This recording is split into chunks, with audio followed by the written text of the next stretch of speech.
Shine tech మీ ఇంటిని మరింత అందంగా మార్చాలనుకుంటున్నారా? స్పెషల్ అట్రాక్షన్ తో పాటు లివింగ్ కి perfect solution. UPVC windows and doors, Bontada group.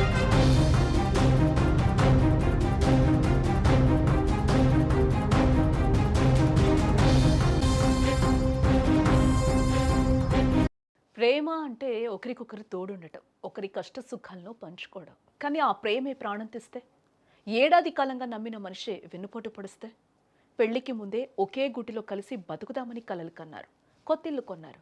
కానీ ఆ ఇల్లే ఒక నిండు ప్రాణాన్ని బలి తీసుకుంది. ఇల్లు ఎవరి పేరున ఉండాలనే చిన్న గొడవ చివరకు ఒక యువతి అనుమానాస్పద స్థితిలో శవమై కనిపించేలా చేసింది. జగ్గయ్యపేటలో జరిగిన ఈ విషాద ఘటన ఇప్పుడు స్థానికంగా పెను సంచలనం సృష్టిస్తోందని కూడా చెప్పుకోవచ్చు. ప్రవళిక, సుభాష్ చంద్రబోస్ అనే ఇద్దరు వ్యక్తులు గత ఏడాది కాలంగా సహజీవనం చేస్తూ ఉన్నారు. వీరెంతో ఇష్టపడి జగ్గయ్యపేట శాంతినగర్లో ఒక కొత్త ఫ్లాట్ని కొనుగోలు చేశారు. మొదట్లో అంతా బాగానే ఉంది. ఇల్లు కొనేటప్పుడు ప్రియురాలి పేరు మీద అగ్రిమెంట్ చేయించాడు ప్రియుడు సుభాష్. దీంతో తన మీద సుభాష్కి చాలా ప్రేమ ఉందని ప్రవళిక నమ్మింది. కానీ అసలు ట్విస్ట్ రిజిస్ట్రేషన్ సమయంలో వెలుగు చూస్తుంది.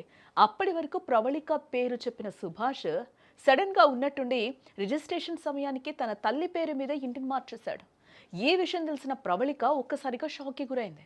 తనను మోసం చేశాడని తెలుసుకుని సుభాష్ను నిలదీసింది, అడిగింది. ఎందుకు ఫస్ట్లో నా పేరు మీద పెడతాను అని చెప్పావు ఇల్లు, ఇప్పుడు మీ అమ్మ పేరు మీదకి ఎందుకు ట్రాన్స్ఫర్ చేయాలి అని అనుకున్నావు, ఎందుకు రిజిస్ట్రేషన్ చేయాలి అని అనుకున్నావు అనే గొడవ ఇద్దరి మధ్యలో కూడా జరిగినట్లుగా తెలుస్తోంది. ఈ క్రమంలోనే ఇద్దరి మధ్య ఆ గొడవ కూడా తీవ్ర స్థాయిలో జరిగినట్లుగా కూడా మనకి తెలుస్తోంది. కొత్త ఇంటికి వెళ్ళిన రోజే ఆ ఇల్లులో ప్రవళికకు చివరి ఇల్లు అయింది.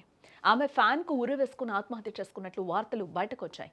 సమాచారం అందుకున్న పోలీసులు వెంటనే అక్కడికి చేరుకున్నారు. క్లూస్ టీం ద్వారా ఆధారాలు సేకరించడం జరిగింది. అయితే ప్రవళిక కుటుంబ సభ్యులు మాత్రం తీవ్రమైన ఆరోపణలు చేస్తూ ఉన్నారు. ఇది ముమ్మాటికి హత్యేనని, ఇంటి వివాదం కారణంగానే సుభాష్ ఆమెను చంపి ఆత్మహత్యగా చిత్రీకరిస్తున్నాడని వారు ఒక పక్కన ఆవేదన వ్యక్తం చేస్తూ ఉన్నారు కుటుంబ సభ్యులు. ప్రస్తుతం మృతదేహాన్ని పోస్టుమార్టం నిమిత్తం ఆసుపత్రికి అయితే తరలించారు.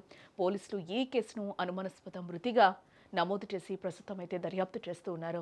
అటు సీసీ ఫుటేజ్, ఇటు కుటుంబ సభ్యుల వాంగ్మూలంతో పోలీసులు నిజ నిజాలు బయటకు తీసే పనిలో పడ్డారు. పెళ్లి చేసుకున్నా చెప్పు, రికార్డ్ చేస్తున్నా. ప్రవళిక నేను ఇష్టపడి పెళ్లి చేసుకున్నా, నేను తాగి తాళి కట్టలేదు, ఇష్టపడి తాళి కట్టా. నెక్స్ట్ ప్రవళికకి నాకు కొడుకు కూతురు పుట్టాలి. ఇది ఇల్లీగలా లీగల్ అనేది మేము చూసుకుంటాం. ఆమె నాకు ఇష్టం, నాకు ఆమె ఇష్టం. తాగుంటే ఏమైంది? ప్రవళిక నా పెళ్లి చేసుకున్నా.